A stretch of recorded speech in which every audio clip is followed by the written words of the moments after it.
नमस्कार दोस्तों, मैं सोनू गहलोत। मेरे चैनल कला सुख में आप सभी का स्वागत है। उम्मीद है सब अच्छे होंगे और खुश होंगे। दोस्तों, आज फिर मैं आपके लिए बहुत महत्वपूर्ण क्वेश्चन लेकर आया हूँ और ये क्वेश्चन आपकी आने वाली परीक्षा में बहुत लाभ देंगे। सभी के सभी क्वेश्चन सेलेक्टेड है और आपकी परीक्षा को ध्यान में रखते हुए इनका कलेक्शन क्या है जो आपको बहुत लाभ देंगे। तो साथियों, चलते हैं अपने प्रश्नों की ओर। पहला पॉइंट है आपका, सुंदर हाथियों से सजी वसलियों के चित्रण के लिए प्रसिद्ध है आपका कौन सा क्षेत्र। सुंदर हास्यों से अभिप्राय है आपका जब आप किसी चित्र का निर्माण करते हैं और उसका निर्माण करने के लिए आप स्पेस डिवीजन करते हैं। मान लीजिए आपके पास ये कैनवास है या पेपर शीट है, तो इसमें जो भी आप चीज़ व्यवस्थित करते हैं वो आपके सेंटर में होती है और जब सेंटर में उसे आप बनाते हैं तो चारों तरफ आप लगभग अपनी आवश्यकता के अनुसार या कितने क्षेत्र में वो जो आपका मॉडल है या चित्र है सुंदर लगेगा उसके हिसाब से आप स्पेस रखते हैं। तो जो बाहर आप स्पेस छोड़ते हैं 1 या 2 इंच का या 3 इंच का, जो चारों तरफ ये स्पेस होता है, इसे हम हास्य कहते हैं। ठीक है, जो ये खाली स्थान आपका, ये तो आपका सेंटर पॉइंट होगा जहाँ आप किसी चित्र का निर्माण करेंगे, लेकिन उसके बाहर जो ये खाली स्थान या स्पेस बचता है इसे हम हास्य कहते हैं। हास्य, ठीक है। तो ये इस हास्य की ही बात कर रहा है। ठीक है, तो सुंदर हास्यों से सजी वसली, सुंदर हास्यों से सजी वसली के चित्रण के लिए प्रसिद्ध है आपका कौन सा स्थान। तो इसमें जो आपका राइट जवाब है दोस्तों वो है आपका अलवर शैली। अलवर शैली में सुंदर हास्य बनाए गए हैं वसलियों में और ये बहुत महत्वपूर्ण है आपका पॉइंट। और जो आपकी अलवर शैली है ये आपकी मुख्यतः हाथी दांत के चित्रण के लिए प्रसिद्ध है। हाथी दांत पर चित्रण के लिए प्रसिद्ध है आपकी अलवर शैली। इम्पोर्टेंट है आपकी, आप याद रखेंगे। बढ़ते हैं साथियों अपने अगले पॉइंट की ओर। अगला पॉइंट है हमारा, सन 2008 में प्रारंभ इंडियन आर्ट फेयर भारतीय कला मेला की शुरुआत किसने की थी। वेरी इंपॉर्टेंट पॉइंट है आपका। एक तो आपका पॉइंट ये निकल जाता है कि जो आपका आर्ट फेयर है जिसे हम भारतीय कला मेला भी कहते हैं, शॉर्ट फॉर्म इसकी IFA, इंडियन आर्ट फेयर। आपसे क्वेश्चन इस प्रकार भी कर लिया जाएगा कि जो आपका आर्ट फेयर है उसकी स्थापना या ये प्रारंभ कब हुआ था। तो ये 2008 से स्टार्ट हुआ था इंडियन आर्ट फेयर। ठीक है, अब आपसे जो क्वेश्चन किया गया है इस प्रकार से है कि 2008 में प्रारंभ इंडियन आर्ट फेयर भारतीय कला मेला की शुरुआत किसने की थी। वेरी इंपॉर्टेंट है। तो जो उसमें आपका जवाब है दोस्तों वो है आपका नेहा करपाल। नेहा करपाल ने इसे स्टार्ट किया था, इंडियन आर्ट फेयर को इसकी शुरुआत की थी। और इसके जो 2022 के जो डायरेक्टर है वर्तमान में जो है वो है आपके जया अशोकन।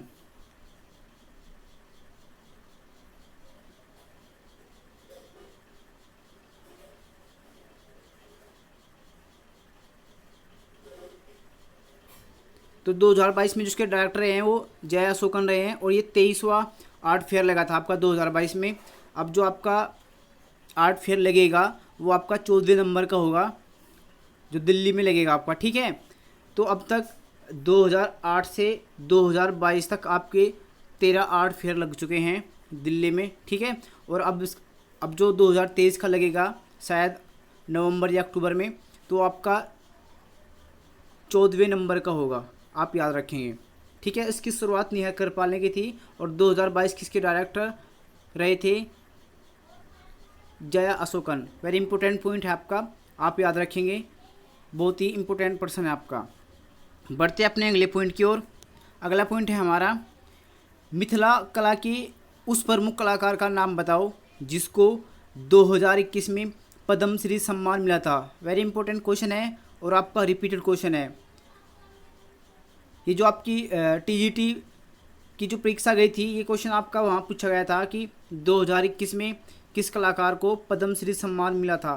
तो आपकी जो 2021 का पद्मश्री सम्मान प्राप्त करने वाली कलाकार थी वो है आपकी दुलारी देवी। दुलारी देवी को 2021 में पद्मश्री सम्मान मिला था मिथिला कला के लिए। और मिथिला कला कहाँ से संबंध रखती है आपकी?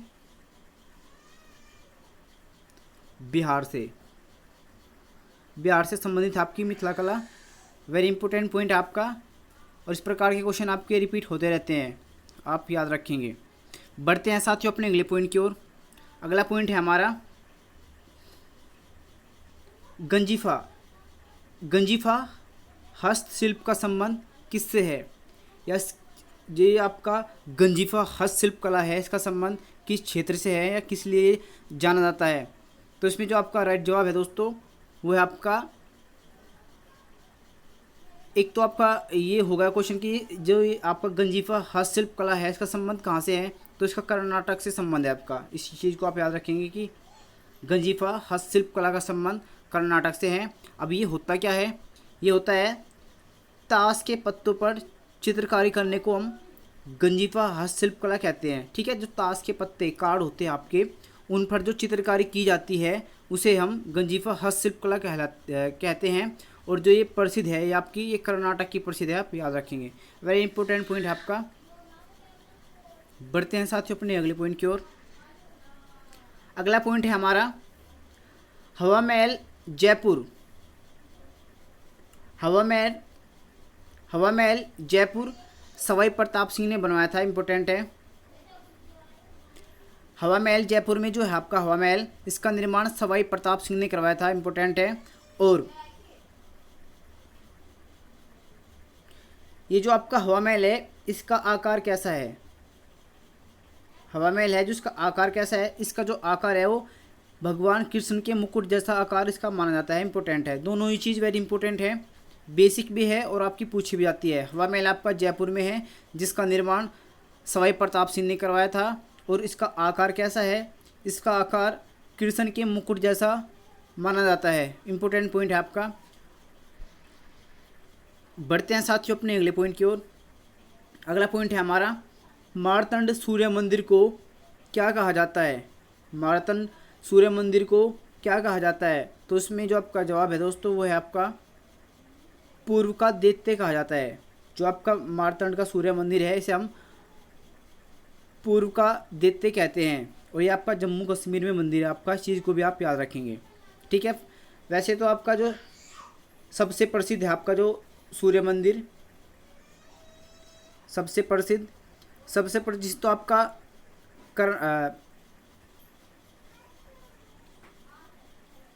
उड़ीसा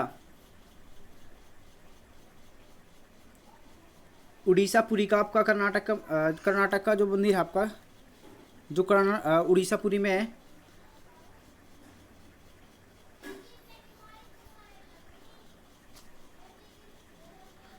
जिसे हम कोणार्क का सूर्य मंदिर कहते हैं।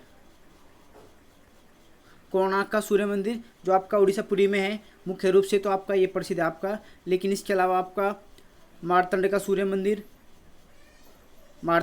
मंदिर, ओसिया का सूर्य मंदिर और आपका मुंडेरा का सूर्य मंदिर भी प्रसिद्ध माना जाता है। इन सब में आपका कोणार्क का सूर्य मंदिर प्रसिद्ध है जो आपका उड़ीसा पुरी में स्थित है। इस चीज़ को याद रखेंगे आप। बढ़ते हैं साथियों अपने अगले पॉइंट की ओर। अगला पॉइंट है हमारा भारत का प्रथम मस्जिद मकबरा। भारत का प्रथम मस्जिद मकबरा कहाँ निर्मित किया गया है? तो इसमें जो आपका राइट जवाब है दोस्तों वो है आपका कोडंगलूर केरल। कोडंगलूर केरल में आपका चेरामन जुमा मकबरा भी से हम कहते हैं। चेरामन जुमा का मकबरा भी से हम कहते हैं। ये आपका भारत का प्रथम बना मकबरा माना जाता है। इस चीज़ को आप याद रखेंगे। और ये आपका केरल में स्थित है। वेरी इंपॉर्टेंट पॉइंट है आपका। इस चीज़ को आप याद रखेंगे कि आपका जो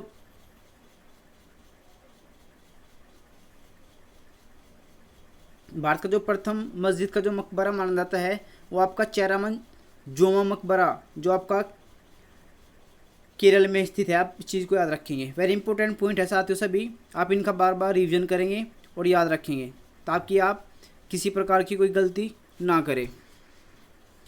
अगला पॉइंट है आपका साथियों, स्वर्ण कमल सरोवर। स्वर्ण कमल सरोवर किस मंदिर के प्रांगण में स्थित है? स्वर्ण कमल सरोवर किस मंदिर के प्रांगण में स्थित है? वेरी इंपॉर्टेंट पॉइंट है। जवाब है आपका मीनाक्षी सुदेश्वर मंदिर में। मीनाक्षी सुदेश्वर मंदिर में स्थित है आपका, और ये मंदिर आपका दक्षिणी परिसर में स्थित है। सूर्य कमल सरोवर किस मंदिर में किस मंदिर के प्रांगण में स्थित है? तो आपका मीनाक्षी सुदेश्वर मंदिर दक्षिण परिसर में स्थित है, आप याद रखेंगे। नेक्स्ट पॉइंट है आपका साथियों, वैचारिक कला। वैचारिक कला कंसेप्चुअल आर्ट। कंसेप्चुअल आर्ट की स्थापना किसने की थी? तो दोस्तों ये आपके वेस्टर्न के कलाकार हैं मार्शल दूसा। मार्शल दूसा ने इसकी स्थापना की थी। और जो आपकी मार्शल दूसा है ये आपके दादावादी कलाकार हैं।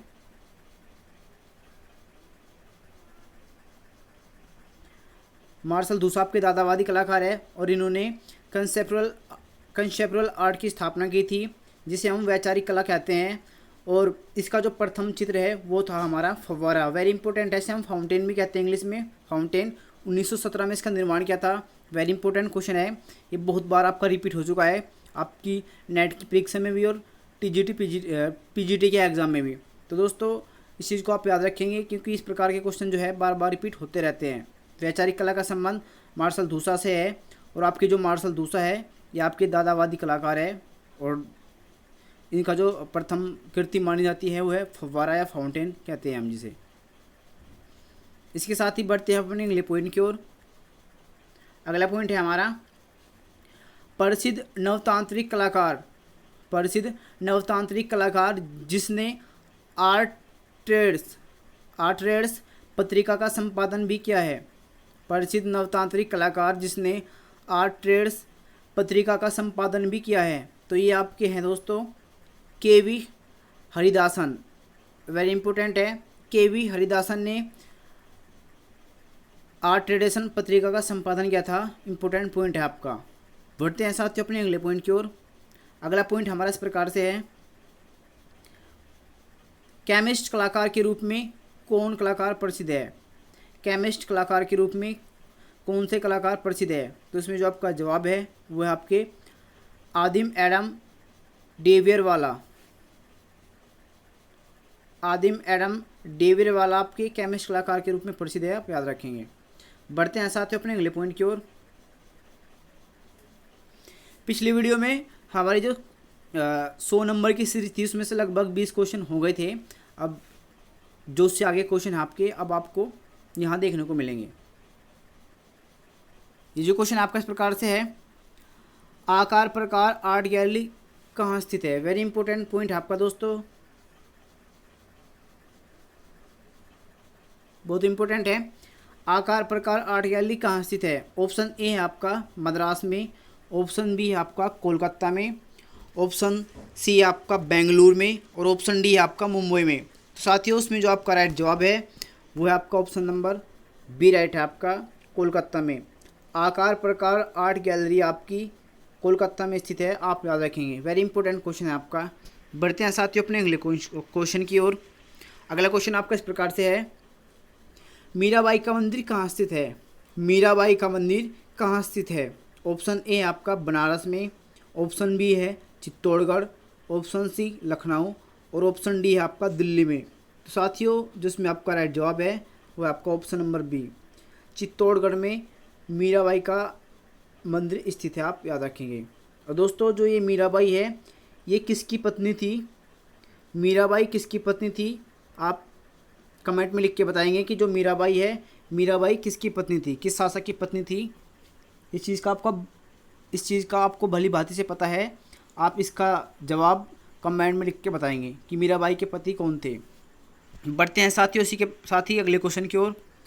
अगला क्वेश्चन हमारा इस प्रकार से है, रुक्मणी रुक्मणी हरण का चित्रण इनमें से किस शैली में हुआ है? रुक्मणी हरण का चित्रण इनमें से किस शैली में हुआ है? ऑप्शन ए है आपका बूंदी शैली में, ऑप्शन बी है आपका कांगड़ा शैली में, ऑप्शन सी है आपका किशनगढ़ शैली में, ऑप्शन डी है आपका बीकानेर शैली में। तो दोस्तों इसमें जो आपका राइट जवाब है वो है आपका किशनगढ़ शैली में। रुक्मणी हरण का चित्रण जो आपका हुआ है वो आपका किशनगढ़ शैली में हुआ है। इंपॉर्टेंट क्वेश्चन है दोस्तों आपका, आप याद रखेंगे। बढ़ते हैं साथियों इसी के साथ अपने अगले क्वेश्चन की ओर। अगला क्वेश्चन हमारा इस प्रकार से है, सबसे प्राचीन बस्ती कहाँ से प्राप्त हुई थी? सबसे प्राचीन बस्ती कहाँ से प्राप्त हुई थी? ऑप्शन ए है आपका पल्लवरम से, ऑप्शन बी है आपका हथनेरा से, ऑप्शन सी है आपका मेहरगढ़ से, और ऑप्शन डी है आपका दाइमाबाद से। तो दोस्तों इसमें जो आपका राइट जवाब है वो है आपका ऑप्शन नंबर सी राइट है आपका मेहरगढ़ से। मेहरगढ़ से आपकी सबसे प्राचीन बस्ती प्राप्त हुई थी, और जो आपका मेहरगढ़ है ये आपका बलूचिस्तान पाकिस्तान में पड़ता है। आप इस चीज़ को याद रखेंगे। नेक्स्ट क्वेश्चन है आपका, समरकंदी किसके समय का चित्रकार था? समरकंदी किसके समय का चित्रकार था? ऑप्शन ए शाहजहाँ के काल का, ऑप्शन बी बाबर के, ऑप्शन सी जहांगीर के, और ऑप्शन डी है आपका अकबर के। तो दोस्तों इसमें जो आपका राइट जवाब है वो है आपका ऑप्शन नंबर ए राइट है आपका शाहजहाँ के समय काल का कलाकार है आपका समरकंदी। वेरी इंपॉर्टेंट क्वेश्चन आपका, बार बार रिपीट होता है, आप याद रखेंगे। बढ़ते हैं साथियों अपने अगले क्वेश्चन की ओर। अगला क्वेश्चन है हमारा, प्रभु हरिदास अंतिम अवस्था में, प्रभु हरिदास अंतिम अवस्था में किसका प्रसिद्ध चित्र है? वेरी इंपॉर्टेंट क्वेश्चन है आपका। ऑप्शन ए है आपका के वेंकटप्पा, ऑप्शन बी है आपका छितेंद्रनाथ मजूमदार, ऑप्शन सी है आपका शैलेंद्रनाथ डे, और ऑप्शन डी है आपका अवनी बाबू। तो दोस्तों इसमें जो आपका राइट जवाब है वो है आपका ऑप्शन नंबर बी राइट है आपका छितेंद्रनाथ मजूमदार का प्रसिद्ध चित्र है आपका प्रभु हरिदास अंतिम अवस्था में। वेरी इंपॉर्टेंट क्वेश्चन आपका, बार बार रिपीट होता है। बढ़ते हैं साथियों अपने अगले क्वेश्चन की ओर। अगला क्वेश्चन हमारा इस प्रकार से है, शैलेंद्रनाथ डे का जन्म 1890 में कहाँ हुआ था? ऑप्शन ए है आपके पास पश्चिम बंगाल, ऑप्शन बी है आपका इलाहाबाद, ऑप्शन सी है आपका कोलकाता, और ऑप्शन डी है आपका मुंबई। तो साथियों इसमें जो आपका राइट जवाब है वो है आपका ऑप्शन नंबर बी राइट है आपका इलाहाबाद। शैलेंद्रनाथ डे का जन्म 1890 में हुआ था इलाहाबाद में। इंपॉर्टेंट क्वेश्चन आपका, आप याद रखेंगे। बढ़ते हैं साथियों अपने अगले क्वेश्चन की ओर। अगला क्वेश्चन हमारा इस प्रकार से है, अब्दुल रहमान चुगताई को खान बहादुर की उपाधि किसने दी थी? तो इसमें आपके पास ऑप्शन है ए मुगलों ने, ऑप्शन बी है आपका अंग्रेज़ों ने, ऑप्शन सी है आपका ब्रिटेन ने, और ऑप्शन डी है आपका यूनानियों ने। तो दोस्तों इसमें जो आपका राइट जवाब है वो है आपका ऑप्शन नंबर बी। अंग्रेज़ों ने अब्दुल रहमान चुगताई को खान बहादुर की उपाधि दी थी। और जो आपके अब्दुल रहमान चुगताई है ये अपने बारीक महीन रेखांकन के लिए जाने जाते हैं, और इन्हें हम बंगाल शैली का अंतिम कलाकार भी कहते हैं। ठीक है, अब्दुल रहमान चुगताई आपके बंगाल शैली के अंतिम कलाकार माने जाते हैं, और ये अपनी महीन रेखांकन के लिए जाने जाते हैं, और वॉश शैली में इन्होंने बहुत अच्छा कार्य किया है। और भी बहुत सारी बातें हैं, किसी रोज़ डिटेल से पढ़ेंगे। फिलहाल बढ़ते हैं हम अपने अगले क्वेश्चन की ओर। अगला क्वेश्चन है हमारा, भारतीय कला के आदर्श किसकी पुस्तक है? इंपॉर्टेंट पुस्तक है साथियों आपकी। भारतीय कला के आदर्श किसकी प्रसिद्ध पुस्तक है? वेरी इंपॉर्टेंट क्वेश्चन है आपका। ऑप्शन ए है आपका असित कुमार हल्दर, ऑप्शन बी है आपका अवनी बाबू, ऑप्शन सी है आपका E.V. हेवल, और ऑप्शन डी है आपका रविंद्रनाथ टैगोर। तो साथियों इसमें जो आपका राइट जवाब है वो है आपका ऑप्शन नंबर सी राइट है आपका E.V. हेवल। E.V. हेवल की प्रसिद्ध पुस्तक है भारतीय कला के आदर्श। इंपॉर्टेंट पुस्तक है आपकी, आप याद रखेंगे। बढ़ते हैं साथियों अपने अगले क्वेश्चन की ओर। आपका अगला क्वेश्चन इस प्रकार से है, कौन सा चित्र अवनींद्रनाथ टैगोर ने शुद्ध भारतीय शैली में बनाया था? कौन सा चित्र अवनींद्रनाथ टैगोर ने शुद्ध भारतीय शैली में बनाया था? ऑप्शन ए है आपका गणेश जननी, ऑप्शन बी है आपका विरही यक्ष, ऑप्शन सी है आपका शुक्लाभिसारे और ऑप्शन डी है आपका भारत माता। तो दोस्तों इसमें जो आपका राइट जवाब है वो है आपका ऑप्शन नंबर सी, शुक्ला अभिसारे जो चित्र है अवनी बाबू ने शुद्ध भारतीय शैली में बनाया था, आप याद रखेंगे। और इन्हें हम शिल्प गुरु के नाम से जानते हैं। बंगाल शैली के जन्मदाता भी आपके अवनींद्रनाथ टैगोर कहलाते हैं। बढ़ते हैं साथियों अपने अगले क्वेश्चन की ओर। अगला क्वेश्चन आपका इस प्रकार से है, भारतीय कला में एचिंग से पोर्ट्रेट बनाने वाले व चित्र बनाने वाले प्रथम कलाकार कौन है? भारतीय कला में एचिंग से पोर्ट्रेट बनाने वाले व चित्र बनाने वाले प्रथम कलाकार कौन है? ऑप्शन ए है आपका नंदलाल बोस, ऑप्शन बी है आपका मुकुल चंद्र डे, ऑप्शन सी है आपका असित कुमार हल्दर और ऑप्शन डी है आपका शैलेंद्र नाथ डे। तो साथियों इसमें जो आपका राइट जवाब है वो है आपका ऑप्शन नंबर बी राइट है, मुकुल चंद्र डे।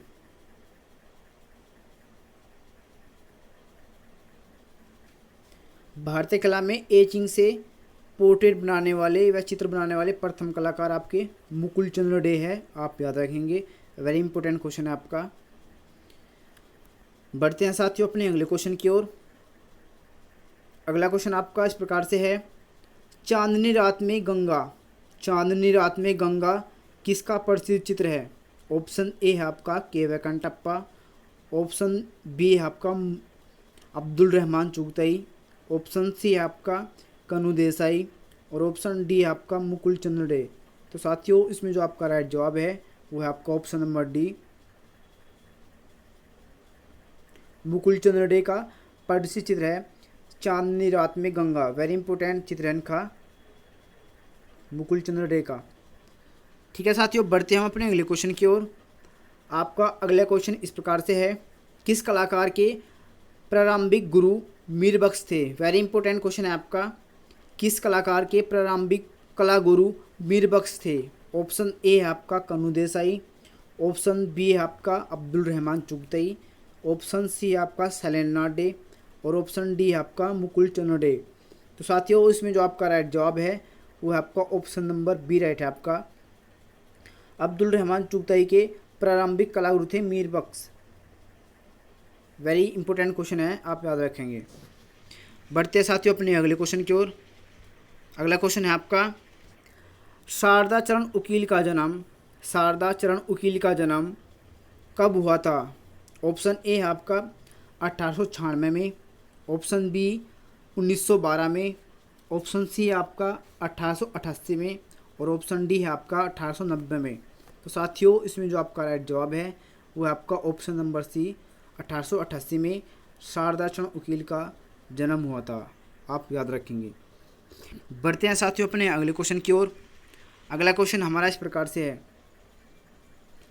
चलते फिरते भाव मुद्रा, चलते फिरते भाव मुद्रा किसका प्रसिद्ध चित्र है या किसकी प्रसिद्ध करती है? ऑप्शन ए है आपका शारदा चरण उकील, ऑप्शन बी है आपका सुधीर रंजन खासगीर, ऑप्शन डी है आपका शैलेंद्र नाथ डे और ऑप्शन डी है आपका अब्दुल रहमान चुगताई। तो साथियों इसमें जो आपका राइट जवाब है वो है आपका ऑप्शन नंबर सी राइट है आपका शैलेंद्र नाथ डे। शैलेंद्र नाथ डे की प्रसिद्ध कृति है चलते फिरते भाव मुद्रा। वेरी इंपॉर्टेंट कृति है आपकी, आप याद रखेंगे। बढ़ते हैं साथियों अपने अगले क्वेश्चन की ओर। अगला क्वेश्चन हमारे इस प्रकार से है, चित्रकला संसार की सजीव वस्तु है, चित्रकला संसार की सजीव वस्तु है, ये कोटेशन या ये कथन किसने दिया था? ऑप्शन ए है आपका क्षेमेंद्र नाथ ने, ऑप्शन बी है आपका कनु देसाई ने, ऑप्शन सी है आपका शैलेंद्र नाथ डे और ऑप्शन डी है आपका शारदा चरण उकील। तो साथियों इसमें जो आपका राइट जवाब है वो आपका ऑप्शन नंबर सी राइट होगा। शैलेंद्र नाथ डे ने ये उक्ति दी थी या ये कोटेशन दी थी कि चित्रकला संसार की सजीव वस्तु है। वेरी इंपॉर्टेंट पॉइंट है आपका, आप याद रखेंगे। बढ़ते हैं साथियों अपने अगले क्वेश्चन की ओर। अगला क्वेश्चन हमारा इस प्रकार से है, जितेंद्रनाथ को अशोक स्तंभ पुरस्कार कब मिला है? वेरी इंपॉर्टेंट क्वेश्चन है। जितेंद्रनाथ को अशोक स्तंभ पुरस्कार कब मिला है? ऑप्शन ए आपका 1940 में, ऑप्शन बी आपका 1963 में, ऑप्शन सी आपका 1935 में और ऑप्शन डी आपका 1951 में। तो दोस्तों इसमें जो आपका राइट जवाब है वो है आपका ऑप्शन नंबर बी राइट है आपका, 1963 में मिला है अशोक स्तंभ पुरस्कार जितेंद्रनाथ मजूमदार को। इन्हें हम चैतन्य का चितेरा, भावों का सम्राट और संत कलाकार भी कहते हैं। वेरी इंपॉर्टेंट क्वेश्चन है आपका, आप याद रखेंगे। बढ़ते हैं साथियों अपने अगले क्वेश्चन की ओर। अगला क्वेश्चन हमारा इस प्रकार से है, असित कुमार हल्दर ने बाघ गुफाओं की प्रतिलिपियाँ कब बनाई थी? असित कुमार हल्दर ने बाघ गुफाओं की प्रतिलिपियाँ कब बनाई थी? ऑप्शन ए आपका 1914 में, ऑप्शन बी आपका 1921 में, ऑप्शन सी आपका 1910 में और ऑप्शन डी आपका 1926 में। तो दोस्तों इसमें जो आपका राइट जवाब है वो है आपका 1921 में बनाई थी असित कुमार हल्दर ने बाघ गुफा की प्रतिलिपियाँ। और बाघ गुफा को हम कलियन के नाम से भी जानते हैं। और ये आपकी गुफा मध्य प्रदेश में स्थित है और इसमें आपकी 9 गुफाएँ स्थित है। 9 में से जो हाल ही में हमें सुरक्षित गुफाएँ मिलती हैं उनकी संख्या 5 है। आप इस चीज़ को याद रखेंगे, वेरी इंपॉर्टेंट क्वेश्चन है आपका। बढ़ते हैं साथियों अपने अगले क्वेश्चन की ओर। अगला क्वेश्चन हमारा इस प्रकार से है, वर्षा में दूल्हा कोणार्क किसकी प्रसिद्ध करती है? ऑप्शन ए आपका असित कुमार हल्दर, ऑप्शन बी आपका नंदलाल बोस, ऑप्शन सी आपका गगनेंद्र नाथ टैगोर और ऑप्शन डी आपका अमृता शेरगिल। तो दोस्तों इसमें जो आपका राइट जवाब है वो है आपका Nandlal Bose. Option B right होगा आपका। नंदलाल बोस का प्रसिद्ध चित्र है वर्षा में दूल्हा कोणार्क। इन्हें हम नंदलाल बोस को बाबू मोशाई के नाम से भी जानते हैं। उन्होंने डांडी यात्रा नामक कृति का निर्माण किया था लीलोकट में। इंपॉर्टेंट क्वेश्चन है आपका। बढ़ते हैं साथियों अपने अगले क्वेश्चन की ओर। अगला क्वेश्चन हमारा इस प्रकार से है, पवित्र नगर बनारस किसका प्रसिद्ध ग्रंथ है? पवित्र नगर बनारस किसका प्रसिद्ध ग्रंथ है? ऑप्शन ए आपका असित कुमार हल्दर, ऑप्शन बी आपका के वेंकटप्पा, ऑप्शन सी आपका E.V. हैवल और ऑप्शन डी आपका अवनींद्र नाथ टैगोर। तो दोस्तों इसमें जो आपका राइट जवाब है वो है आपका ऑप्शन नंबर सी राइट है आपका। E.V. हैवल का प्रसिद्ध ग्रंथ है पवित्र नगर बनारस। इंपॉर्टेंट क्वेश्चन है, आप याद रखेंगे। बढ़ते हैं साथियों अपने अगले क्वेश्चन की ओर। अगला क्वेश्चन हमारा इस प्रकार से है, निम्नलिखित में से कौन अवनी बाबू के 4 स्तंभों में से नहीं है? निम्नलिखित में से कौन अवनी बाबू के 4 स्तंभों में से नहीं है? ऑप्शन ए आपका नंदलाल बोस, ऑप्शन बी आपका Abdul Rahman Chagatai, option C आपका असित कुमार हल्दर और ऑप्शन डी आपका शैलेंद्र नाथ डे।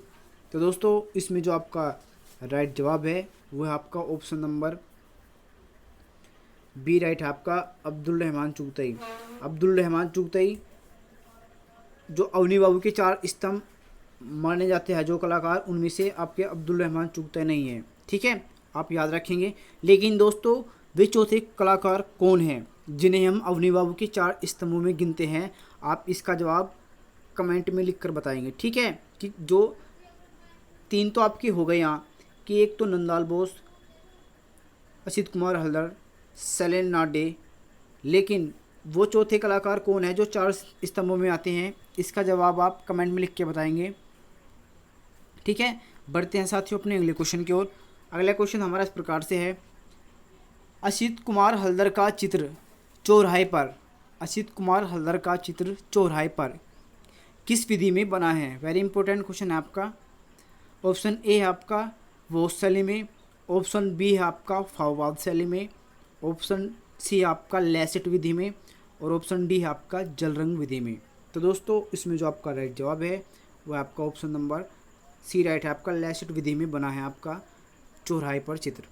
और जो लैसिट विधि है इसका प्रयोग असित कुमार हल्दर ने ही इसका आविष्कार किया था। और ये आपकी लकड़ी पर वार्निश करके कुछ इस प्रकार से ही की जाती है आपकी लैसिड विधि, जिसका आविष्कार असित कुमार हल्दर ने किया है। और यही कलाकार लैसिड विधि के लिए जाने जाते हैं। इंपॉर्टेंट क्वेश्चन है दोस्तों आपका, आप याद रखेंगे।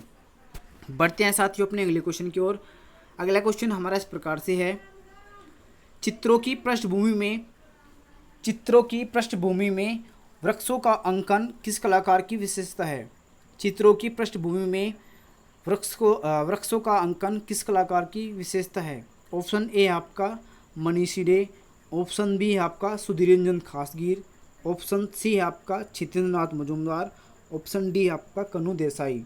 तो दोस्तों इसमें जो आपका राइट जवाब है वो है आपका ऑप्शन नंबर सी राइट है आपका छितेंद्रनाथ मजूमदार। जो है अपनी जो कैनवास या चित्र बनाते थे उसका जो बैकग्राउंड होता था, बैकग्राउंड में बहुत सारे वृक्षों का चित्रण करके तब मैन फिगर निकालते थे। ये उनकी चित्रों की खास विशेषता है, आप याद रखेंगे। वेरी इंपॉर्टेंट क्वेश्चन है आपका। बढ़ते हैं साथियों अपने अगले क्वेश्चन की ओर। अगला क्वेश्चन हमारा इस प्रकार से है, कन्हू देसाई का जन्म 1907 में कहाँ हुआ था? कन्हू देसाई का जन्म 1907 में कहाँ हुआ था? ऑप्शन ए है आपका दिल्ली में, ऑप्शन बी है आपका केरल में, ऑप्शन सी है आपका कलकत्ता, और ऑप्शन डी है आपका गुजरात में। तो साथियों इसमें जो आपका राइट जवाब है वह आपका ऑप्शन नंबर डी गुजरात में हुआ था। कन्हू देसाई का जन्म 1907 में गुजरात में हुआ था, आप याद रखेंगे। वेरी इंपॉर्टेंट क्वेश्चन है आपका। बढ़ते हैं साथियों अपने अगले क्वेश्चन की ओर।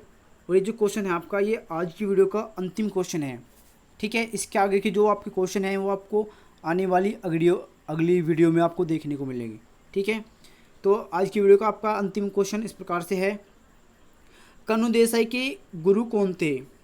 कन्हू देसाई के कला गुरु कौन थे? Option A Abanindranath Tagore, option B है आपका रविंद्रनाथ टैगोर, ऑप्शन सी है आपका नंदलाल बोस, और ऑप्शन डी है आपका गोपाल घोष। तो दोस्तों इसमें जो आपका राइट जवाब है वो है आपका ऑप्शन नंबर सी राइट है आपका। कन्हू देसाई के कला गुरु आपके नंदलाल बोस थे। वेरी इंपॉर्टेंट क्वेश्चन है, आप याद रखेंगे। इसके साथ ही आज की वीडियो समाप्त होती है दोस्तों। और मेरा आपसे यही निवेदन है, अनुरोध है कि आप मेरे चैनल को लाइक, सब्सक्राइब और शेयर ज़रूर करें। और आपको मेरे द्वारा पढ़ा हुआ कैसा लग रहा है आप कमेंट में लिख कर ज़रूर बताएं। और हो सके तो साथियों आप नए से नए साथियों को मेरे चैनल से जोड़ें ताकि सब बच्चे इसका भरपूर लाभ उठा पाएँ। आज की वीडियो के लिए धन्यवाद, नमस्कार। मिलते हैं साथियों अगली वीडियो के साथ में। तब तक के लिए जय हिंद, जय भारत।